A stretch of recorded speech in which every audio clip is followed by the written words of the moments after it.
Back a little while ago, I was talking to one of my friends and business associates. She's one of these amazing visionary types. Her brain works so differently than mine. She thinks in terms of pictures, and she has this great big giant vision of how she can do business differently. Not only she can do business differently, but really changing the face of how we do business. It's an amazing vision. And she was sharing with me, well, so-and-so says I need to do more of this, and this person's telling me I got to do more of that. I just don't feel like I'm really connecting and really being able to communicate and influence this person over here. And I reassured her. I said, you see the vision of this company. You see the vision of this business. They don't see it yet. All you have to do is lead it. Like you lead it, you lead them, and everything's going to turn out fine. And she said, yeah, you're right. All I have to do is get more organized and communicate a little bit more directly and figure out how to communicate with this one that I'm really missing. Because I think if I just communicated differently with her, then she could get on board. And I said, well, hang on a second. We need to back up a little bit. How do you define leadership? And she said, what? What's your definition of leadership? Because I just said, you have to lead this vision, you have to lead this thing. And then you went on to describe a completely different person than who you are. Oh, you're right. I don't know how I define leadership, I guess. You see, I knew her well enough, and I know her personality type, her endotype, that when she was describing being more organized, being more direct, changing, she was describing changing who she was. That's not who she is. She's this visionary type that, because she thinks in pictures, sometimes it's a little hard for her to be able to articulate and explain everything clearly. She isn't that type of leader. But what she heard me say was lead it by changing who you are. That's impossible. I knew it was not possible for her, and it's not possible for any of us to change our natural self, because you can't authentically lead someone when you're not being yourself. Now, that would have been bad for her, sad for her. But here's the real thing. If she couldn't figure out how to lead as herself, this big vision she has, the vision doesn't happen. The businesses that she could affect, the lives that she could affect and change, the people who want what it is that she has, they don't get the help that they actually need. That's the real problem with inauthentic leadership. Today, you're here as a business owner, an entrepreneur, influencer, thought leader, podcaster, coach. What happens if you don't understand the unique formula of leadership? Your business, ideas, your platform, your vision doesn't fully come into this world. And that means all the people that are out there right now hurting, craving, struggling, because they don't have this thing that you know you can bring into the world, continue to struggle and hurt and crave it because you didn't lead it into this world. So how do you lead? Have you ever thought, oh, I have to change to be a leader? Probably not consciously. Not many people do that consciously, but I hear it all the time. I hear people say, oh, if I just get more organized, and I get a CRM, then I can be a good leader. Or maybe it's, I need to master my online calendar. I need to get my funnel set up. I need the perfect paper planner, because I'm not about that online calendar. After I master the 7 habits of highly productive people and get my miracle morning set up, then I can lead. Or I hear people who are very direct and who are very organized say, I need more empathy. I need more heart. I need to lead from the heart and more compassion. I have to soften who I am. I have to shave off those rough edges. All the introverts think they have to learn to love extrovert networking. All the extroverts think they have to learn to love isolation and meditation. From wherever it is that we are, it seems we're always looking out there for a leadership model, for an example of how to lead. And that is what is stopping people from stepping up and actually leading. And that is too high a price to pay, not only just for you, but for the good you can do in this world. So today, I'm here to stop that from happening. Our first step is to define leadership, to really understand what it means. So let's look to the dictionary definition of leadership. Here we have the dictionary definition of leadership: the action of leading a group of people or an organization. When I looked at this, it didn't seem quite right. There's something that was missing, because for some of us, we don't yet have an organization that we're leading. We maybe don't yet have a group of people. Does that mean until all those people show up that we're not leaders? No, we have to start being a leader in order for all that to show up. So then I asked, well, it's okay. How can we understand leadership? And I looked to the root words of leadership, to the etymology of it. And it breaks it apart into 2 parts: lead and ship. When we look at the root words, lead means to guide or conduct, to cause oneself, or to cause to go with oneself, to sprout forth, to bring forth. And the ship part, the meaning is the quality or condition of being or in relationship to. So if I were to take this and kind of translate it into something we could understand, it's the condition of being a guide. To guide or conduct, and the condition of being a guide. Notice it's not the condition of doing a guide, it's a beingness. That becomes very important a little later on. We're going to talk about that a whole lot more. But remember, it's about beingness. So then, if we're going to base our definition on that, who's a leader? Is Barack Obama a leader? Most would say, yeah, absolutely. He was the president of the United States. Is Donald Trump a leader? Putting all political stuff aside, they both were guides and had followers. That's the real definition here. Are you a guide who's getting followers? If the answer is yes to both, then you're a leader. Well, that then broadens the definition of leadership outside of the political circle, even outside of the business circle. Is Oprah Winfrey a leader? Yeah, she guides. She has a lot of followers.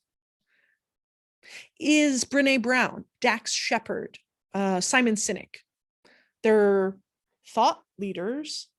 They're podcasters. Are they leaders? Guide, followers. Yes, they are.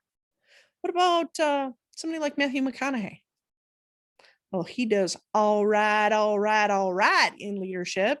He has followers. He's produced a book recently that is a guide for people. He's a leader. Leaders come in all shapes and sizes, all different flavors. There's so many forms of leadership. if we use this definition of being a guide and gleaning followers. Think of then J.K. Rowling, the writer of Harry Potter. Leader.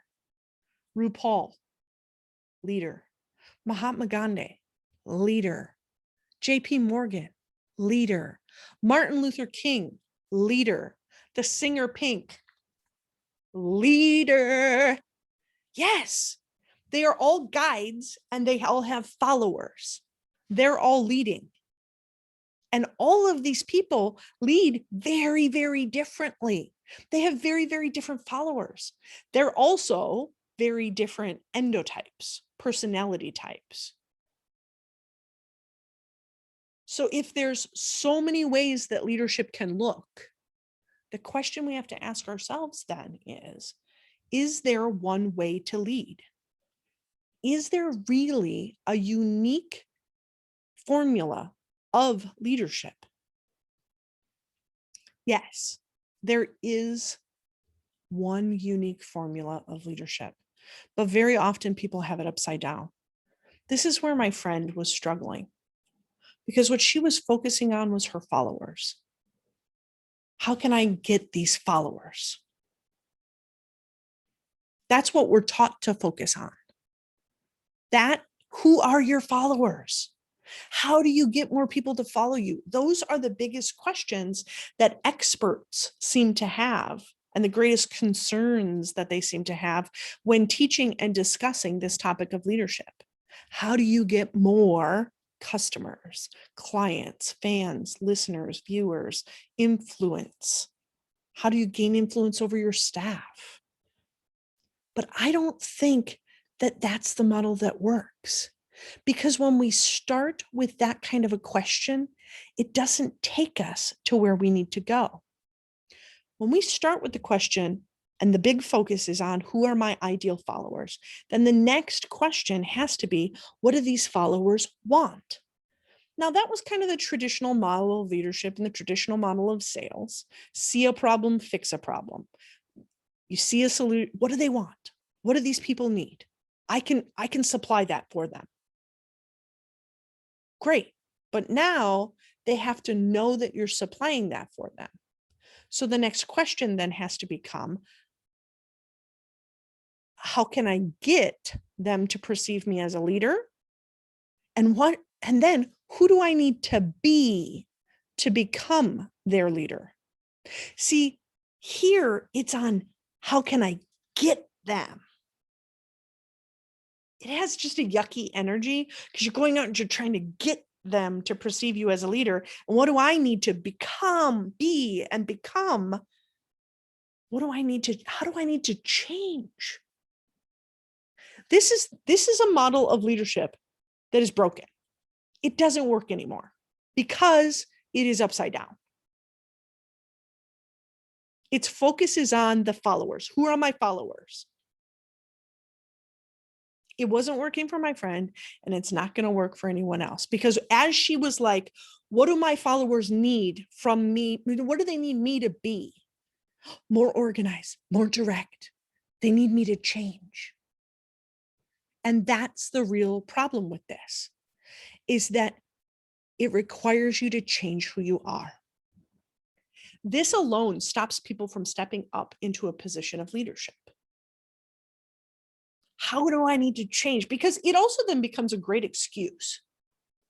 Well, I can't be a leader until I get organized, until my life is all together, until I become fast moving action taker, until I become less emotional, until I figure out my why, until I figure out who my followers are. Consciously or unconsciously, this alone stops people from stepping up into a position of leadership. The Endotype Formula, my work, has taught me that we each have a unique and beautiful design. That design influences how we think, what we crave, how we communicate, who we are. It predicts whether or not we are going to be very, very precise in what we need and want, or whether we're going to be a little bit more relaxed and what we're relaxed about. Now that influences how we organize. It predicts, are we more direct, or do we have kind of this softer style? That predicts how we communicate. Are we more linear, outline, very organized thinker, or more visionary concept kind of thinker? All of those things are predicted. So if those things are predicted, can't we assume that we also have an authentic leadership style that we've been designed with? Yeah. This is a beautiful concept, because if we're just authentically who we are, we attract our followers. But if we're inauthentic, if we're trying to change who we are, people do not follow an inauthentic leader. People will not follow you if you're not following your authentic leadership style. So then the question, do you know your leadership style? Most people don't. Now, if that's you, I don't want you to worry. Later on in this conversation today, I'm going to have a list of questions to be able to help you explore your leadership style and help you pull out and start discerning that leadership style. I also have some very cool, special bonus information for you a little bit later. We have to build ourselves up as a leader. And to start building our leadership model, we need to build on a solid foundation. We need to build on the foundation of us. So instead of looking at followers, we need to flip that entire model, that broken model that we looked at before, we need to flip it on its head. And that's what I'm here to talk to you about. In order to understand the unique formula of leadership, it all starts in a completely different place. Who are you, and how do you lead? Knowing the answer to this question is the most important part of leadership. If you cannot yet clearly define this, stop hiring experts, hiring consultants to find how to market in your business, how to brand your business, how to design your business, how to find more followers. Instead, you need to start doing a deep dive into the answer to this question right here. Who are you, and how do you lead? Then that question leads to the next one, which is, what are you designed to give or supply? Each of us have a unique set of superpowers that we put out into the world. These strongly influence our leadership style. What are yours? From that point, when you know what those are, it is so easy to answer the next question. Who craves what you supply? Which endotype craves what you supply? Because just like we have superpowers that we put out into the world, we also have these cravings, these things that we need from other people, that we're looking for other people to supply. Then leader follower starts to click together like Legos, because what you give out, what your superpowers are what their cravings are. And it just clicks together like Legos. It becomes so much simpler. The final question, how can you connect to more of these followers? This is the leadership model that we need to start following, because this is a leadership model that works. Doesn't it seem easier? It is easier because it's built on a stronger foundation. It's built on you. You're the immovable part in leadership. In your leadership formula, you are the immovable part. Followers come and go, experts come and go, clients come and go, customers come and go. You are the immovable part.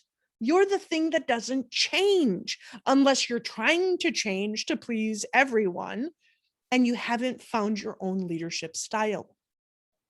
Once you understand your leadership style and you get who it is that you really are,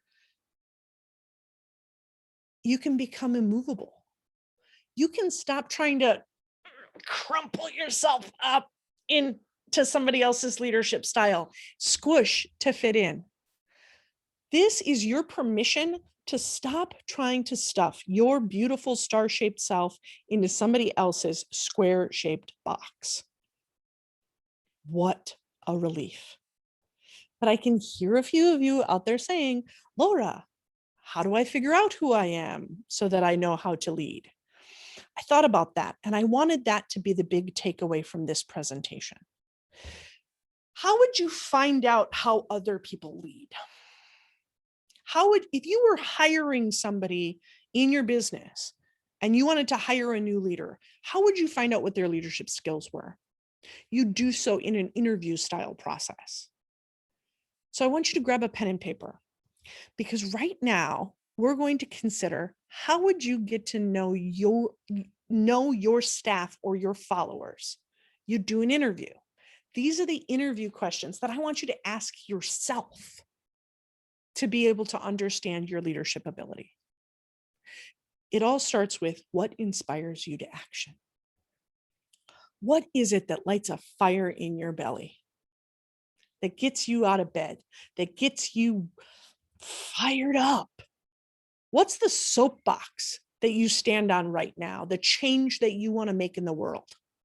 What's the problem that you're passionate about fixing because it's just not okay anymore?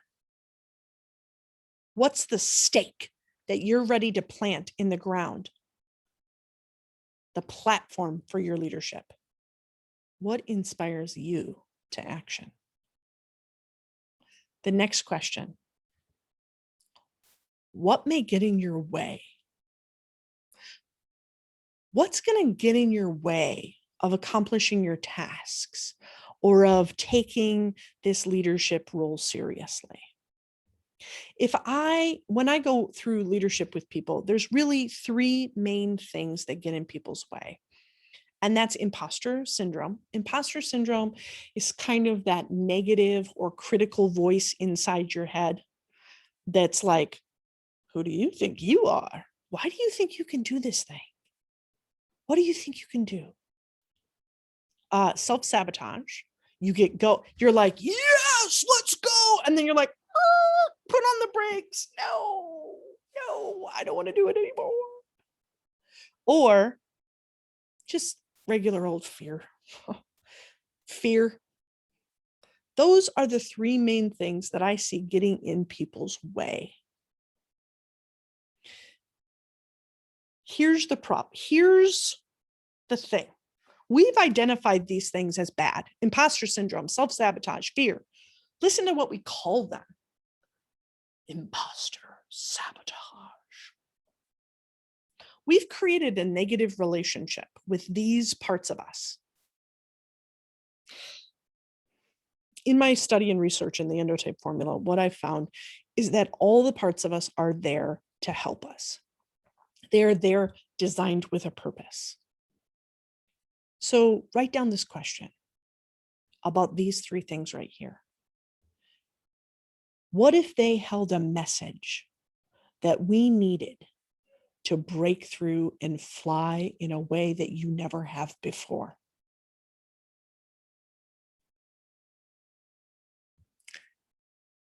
But Laura, you don't get it. They're so mean. They're so mean and nasty. I know. That's because you don't yet understand what they're saying. They're not fully integrated. For so long, they've been trying to communicate with you this inner imposter syndrome. This very specific part of you has been trying to communicate with you, and you've been pushing it away. Pushing it away, pushing it away, pushing it away, pushing it away. Its only recourse is to come back bigger, stronger, and more critical. It's really loud right now because it really, really, really wants you to have this very important message.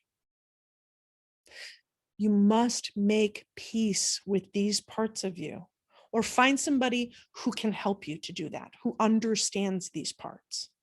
Let me give you an example.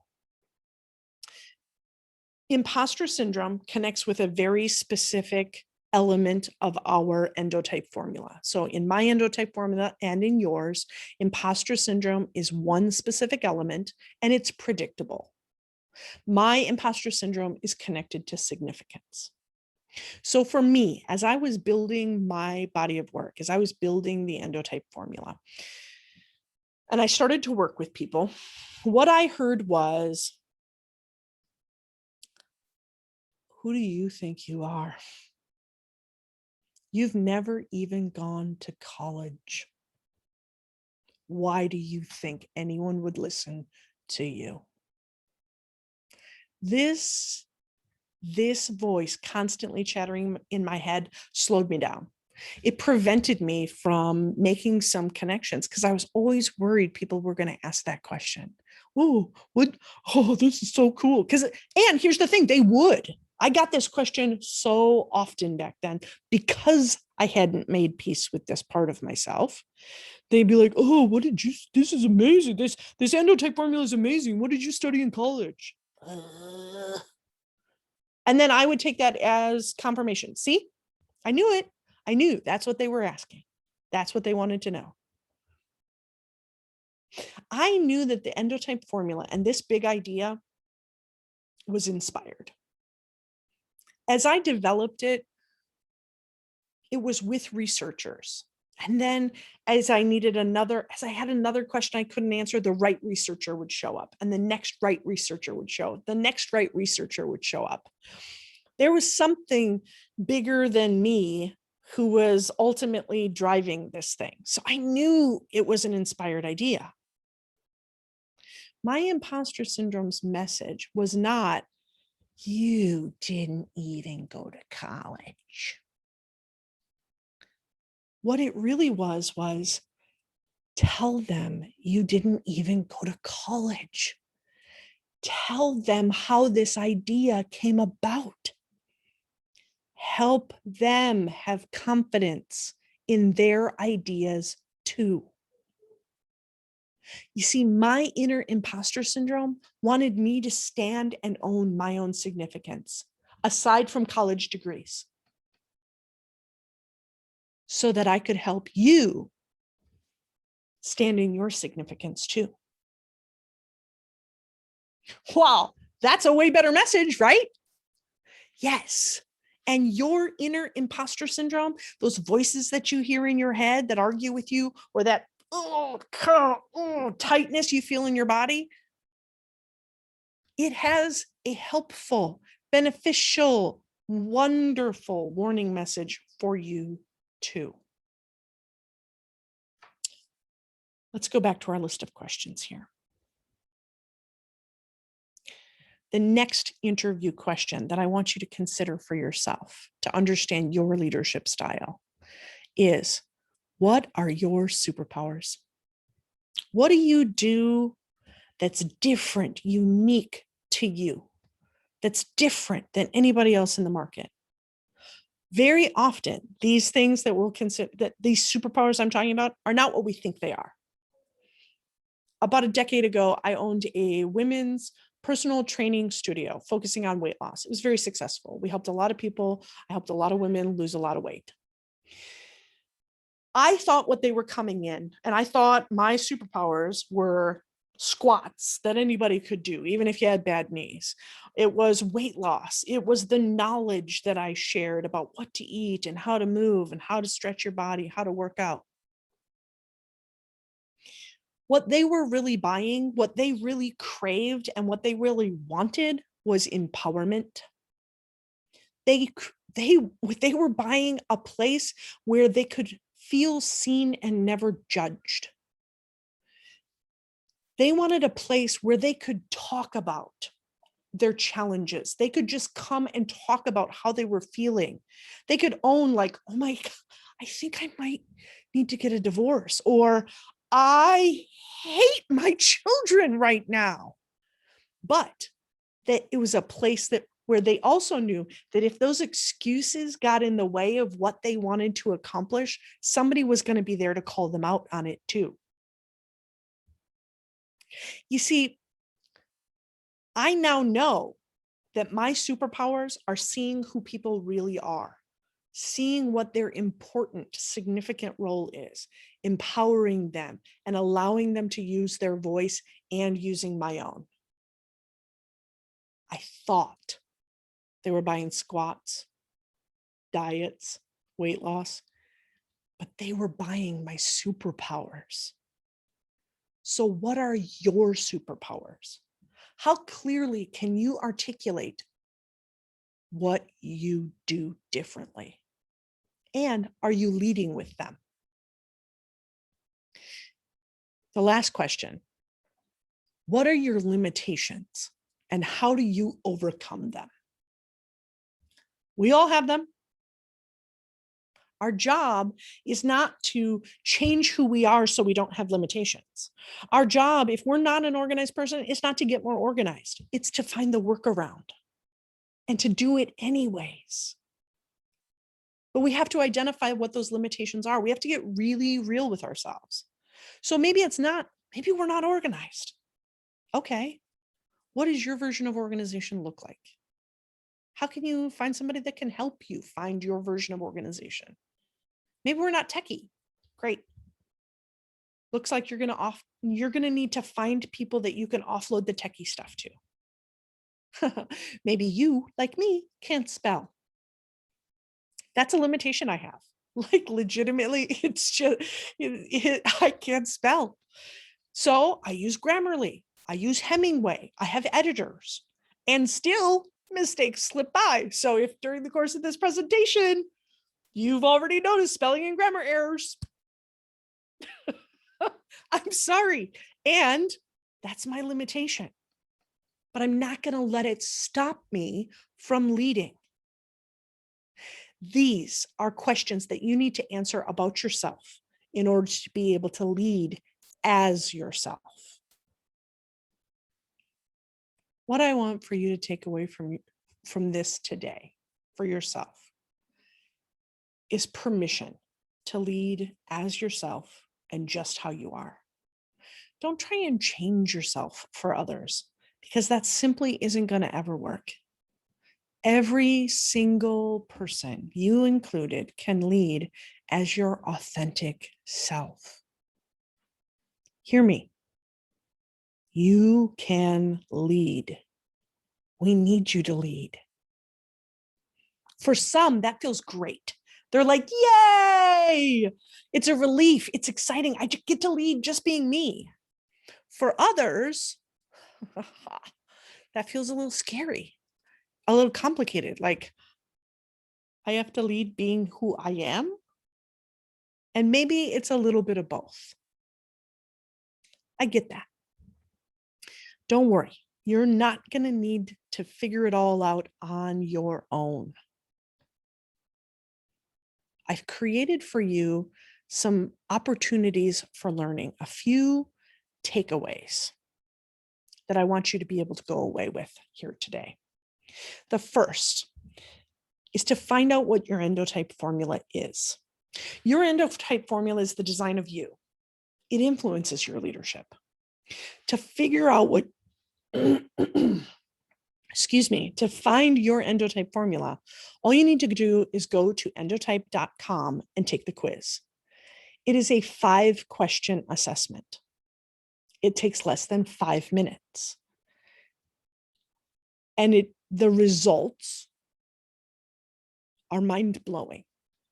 From those 5 simple questions, you will get so much information on how you work and permission to just be you. But because this was specifically a leadership conversation today, I wanted to give you something a little bit more and a little bit more dialed in. So your bonus today is to receive a copy of your unique leadership formula. These are based on your endotype. To be able to access this video where I explain how it is that you lead specifically and help you explore some of those questions that I asked earlier, when you go to take the quiz at endotype.com, there'll come a point where it asks you, where did you hear about the endotype formula? I need when you get to that point, for you to click that you heard about it on this masterclass, connected to the Level Up, Scale Up Summit. If you click that button that you heard about it on this masterclass, I will send you your leadership video within about 24 hours of you completing that quiz. And third, I'd like to be able to support you more fully to step into your leadership by inviting you to attend the live 2-day event associated with this masterclass.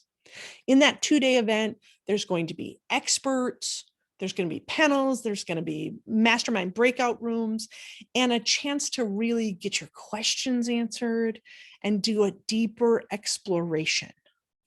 So to find out all the details about that 2-day class, I invite you to follow the links associated with this masterclass.